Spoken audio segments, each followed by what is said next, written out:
I could tell you about my house. How Okay. about that? Okay. So I live in an area where there's not heave. Okay. But when I was talking to the guy that was doing my house, he dug up under around the perimeter around my home, and then he takes concrete in sleeves, round sleeves, right? And I guess they're probably 5 inches across and 6 inches long. He's digging under and he's pushing hydraulically down with a bottle jack or whatever those companies use, and he's pushing that pier down. So he's pushing it down in the soil, then he stacks another one, he's pushing it down.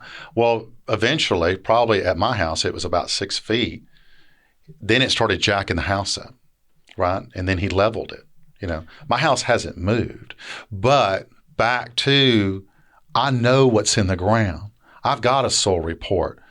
I know there's not CH clay in there. It's just settlement because it's a sandy loam, So I knew what needed to happen. So it gets back to knowing what's in the ground.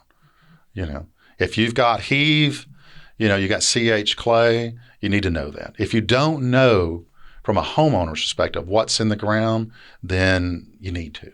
You need to get that some kind of knowledge around what's in your particular lot, or at least what's in your area, because you can go out online and look and say, what type of soil do I have in this county? And it'll pull a topo map up and tell you. And then you can dial down into that and it'll tell you what the PVRs are. Sure. Potential vertical rise.